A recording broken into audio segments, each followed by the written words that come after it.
Hey guys, welcome back to Coding Freaks. So advance JavaScript की playlist को continue करते हुए हम हमारी नेक्स्ट वीडियो पे मूव ऑन करेंगे जो है import and export.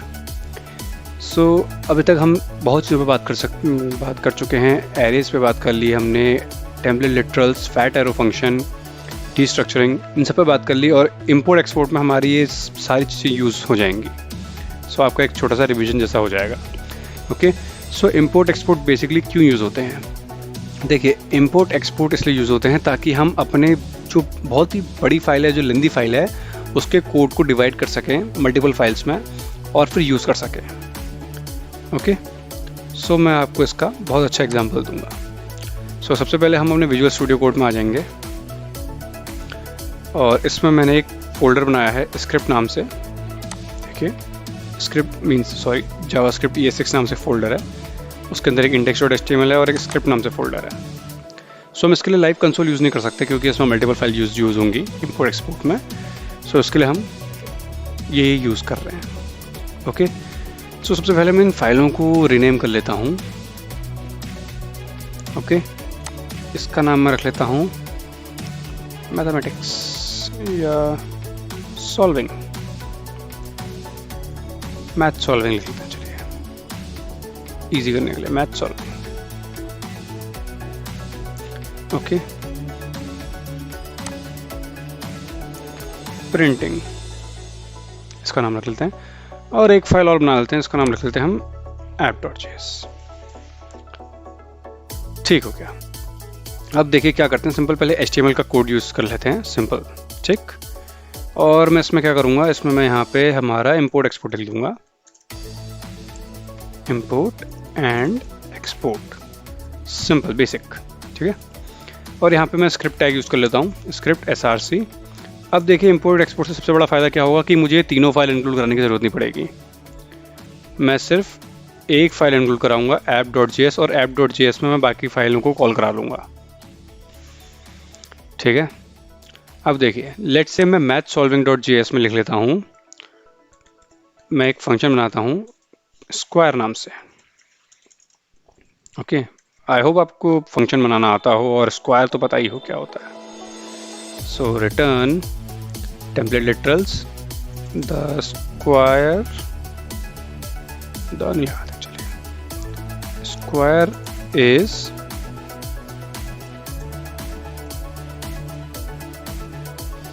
$n into n. Okay, और printing.js में हम एक फंक्शन बना लेंगे.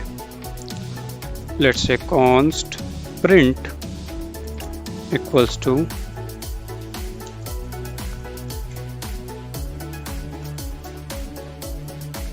console.log hi I am printing JS. Okay, simple सा इतना कोड. ये आपको समझ में आ रहा है ना. यहाँ पे स्क्वायर का रखा है, यहाँ पे सिंपल एक प्रिंट स्टेटमेंट यूज़ कर रखा है console.log, उसमें सिर्फ एक रैंडम टेक्स्ट लिख रखा है मैंने, कुछ नहीं. और अब देखिए, इसको यहाँ app.js में यूज़ कर करेंगे. सो app.js में इसको यूज़ करने के लिए सबसे पहले इसको यहाँ से एक्सपोर्ट करना पड़ेगा. सो एक्सपोर्ट करना मतलब इसको यहाँ से बाहर भेजना पड़ेगा. सो वो कैसे करेंगे, एक्सपोर्ट लिख के. ओके, सो आपने ये सुना होगा ना, इंपोर्टिंग एंड एक्सपोर्टिंग करते हैं बिजनेस जो होते हैं, इंपोर्ट एंड एक्सपोर्ट करते हैं, देश में सामान लाना, देश से सामान बाहर भेजना. सो वो चीज़ें जो होती हैं सेम वैसी JS में कर रहे हैं. तो हम एक्सपोर्ट कर रहे हैं इस फाइल को यहाँ से बाहर, इस मॉड्यूल को यहाँ से बाहर. ओके, यानी ये मॉड्यूल अब ग्लोबल हो गया, इसको हम किसी भी JS की फाइल से एक्सेस कर सकते हैं. ओके, और हम इसको भी बाहर भेज देते हैं. तो इसको मैं लिखता हूँ मैं एक्सपोर्ट और ये भी बाहर चला गया. ओके, अब इसको यूज़ करने के लिए हम यहाँ पे लिखेंगे इंपोर्ट. इंपोर्ट क्या था हमारे फंक्शन का नाम, स्क्वायर मैथ सॉल्विंग. ठीक है, मैथ सॉल्विंग में से हमें स्क्वायर चाहिए. अब गाइस देखिए, हम यहाँ पे JS लगाएंगे कि नहीं लगाएंगे, ये प्रॉब्लम मैं आपको समझाऊंगा अभी क्या होती है. अभी मैं JS यहाँ पे नहीं लगा रहा हूँ, मैं आपको दिखाऊंगा यहाँ क्यों नहीं लगा रहा हूँ JS में. ओके, अब यहाँ पे हमें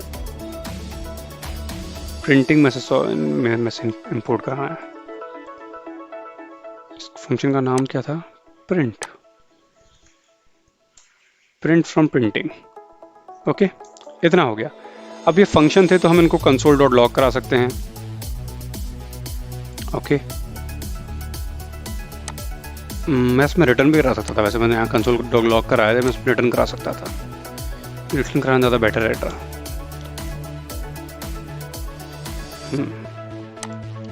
क्योंकि हम कंसोल डॉट लॉग यहाँ पे करा रहे हैं। सो स्क्वायर जो है हमारा एक पैरामीटर ले रहा है, लेकिन प्रिंट हमारा कुछ पैरामीटर नहीं ले रहा है, वो सिंपल प्रिंट कर दे रहा है। या आप चाहें तो इसको पैरामीटर दे सकते हैं जो वो यहाँ पे वो प्रिंट कर देगा, जैसी मर्जी आपकी। ओके, कंसोल डॉट प्रिंट कर दिया हमने, कंसोल डॉट लॉग लिखना चाहिए था, प्रिंट। सो ये है हमारा, इंपोर्ट भी करा दिया हमने और एक्सपोर्ट भी करा दिया यहाँ से। सो अब हम इसको रन कराते हैं। देखिए, जैसे हम नॉर्मल फाइल रन कराते हैं हम इसको वैसे रन कराएंगे। ठीक है, कॉपी फाइल पाथ, और हम यहाँ गए और इसमें मैंने ये प्रिंट करा, और देखिए can not use import statement outside a module app dot JS में। Import statement outside a module means import statement तो हमने यूज़ कर रखा है, लेकिन वो कह रहा है आउटसाइड अ मॉड्यूल यूज़ नहीं कर सकते हैं। सो इसका मतलब क्या? इसका मतलब ये कि हम यहाँ पे टाइप जब देंगे अब वो होगा मॉड्यूल। अब जो यहाँ पे टाइप आएगा वो टाइप आएगा मॉड्यूल। ओके, जब भी इंपोर्ट एक्सपोर्ट यूज़ करेंगे तो यहाँ पे टाइप मॉड्यूल आएगा स्क्रिप्ट का। अब रिफ्रेश कीजिए, वो एरर चलेगी, लेकिन नई एरर आ गई, access to script at this from origin null has been blocked by CORS policy. Means ये कहना चाह रहा है कि ये चीज़ आप सिर्फ सर्वर पे यूज़ कर सकते हैं। ओके, अब सर्वर पे यूज़ कर सकते हैं, चलिए बात समझ में आती है, लेकिन सर्वर बनाएंगे कैसे? सर्वर कैसे बनाएंगे? मीन्स सर्वर बनाने के बहुत सारे ऑप्शन हैं। मैं आपको बताऊँ तो सर्वर बनाने का एक ऑप्शन है कि अगर आपका कोई बाय डिफ़ॉल्ट आपकी होस्टिंग है और डोमेन नेम है तो आप डायरेक्ट यूज़ कर सकते हैं। लेट्स से मैं www.codingfreaks.online पे जाके इसको कंसोल डॉट लॉग करा सकता हूँ। इस पूरे कोड को कॉपी पेस्ट कर दूंगा वहाँ पे, ये चल जाएगा। लेकिन इससे सिर्फ मेरी प्रॉब्लम सॉल्व होगी, इससे आपकी प्रॉब्लम सॉल्व नहीं होगी। आपको भी पता चलना चाहिए कि ये काम कैसे कर रहा है, आपको खुद ट्राई करना तो आप कैसे कर सकते हैं। सो उसके लिए विजुअल स्टूडियो कोड में एक एक्सटेंशन है, उसका नाम है लाइव सर्वर। आप लाइव सर्वर लिखेंगे तो आपको एक 5 सर्वर मिल जाएगा, 5 सर्वर। इसको इंस्टॉल कर लीजिए, बस इसको इंस्टॉल कर लीजिए। उसके बाद अपने index.html में आइए।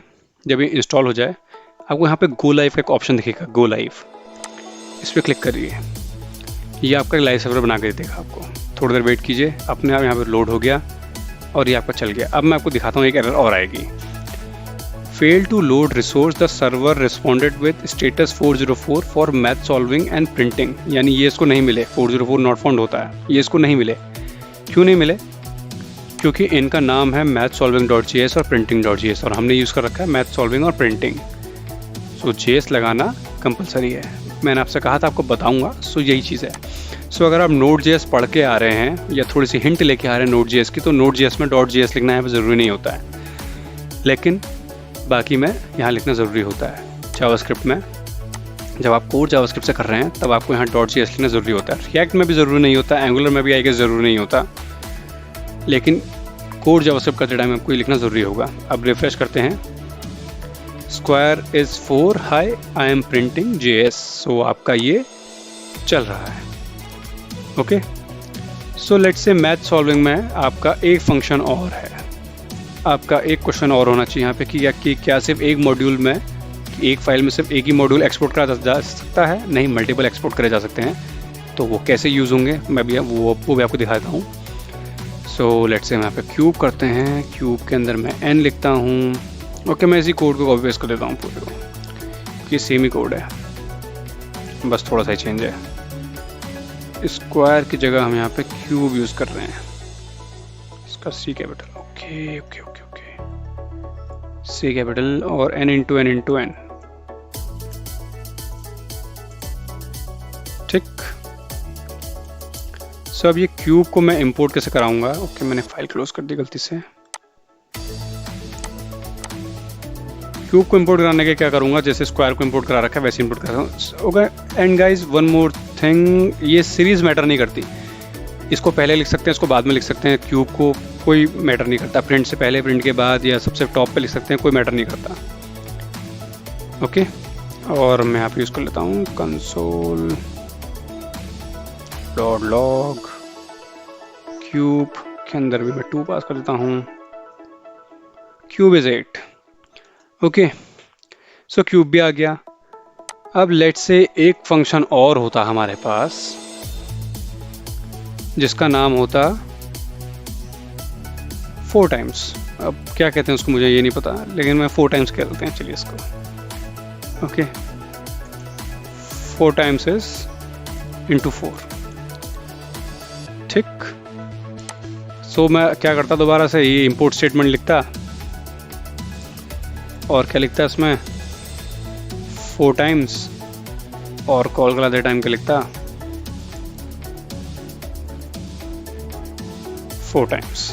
ओके, देखिए आंसर आ रहा है। लेकिन अब आप एक चीज़ देख रहे हैं क्या हो रहा है, रिपीटिशन हो रहा है। देखिए इतनी सारी चीज़ों का इम्पोर्ट, ठीक है, फंक्शन के नाम ये तो लिखने ज़रूरी है, लेकिन ये from math dot solving dot JS, अब ये हम एक ही फाइल से इतने मॉड्यूल इंपोर्ट करा रहे हैं, लेकिन हमें बार बार इतनी चीज़ें लिखनी पड़ रही हैं। सो ES6 सिर्फ 3 ही चीज़ों पे मेन फोकस करता है, code cleaning, repetition reducing and new features. Okay, new feature ये हो गया, कोड क्लीन हमारा कितना है आप देख सकते हैं, और रिड्यूस करते हैं हम फीचर। अब देखिए कैसे मीन्स रिड्यूस करते हैं, ये हमारा जो रिपीटिशन है इसको रिड्यूस कैसे करेंगे वो देखिए।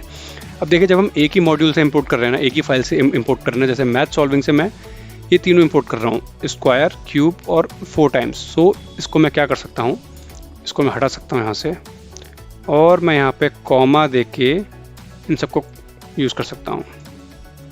4 टाइम्स, सेम आउटपुट, देखिए कोई चेंज नहीं, सेम आउटपुट, वैसा ही आउटपुट।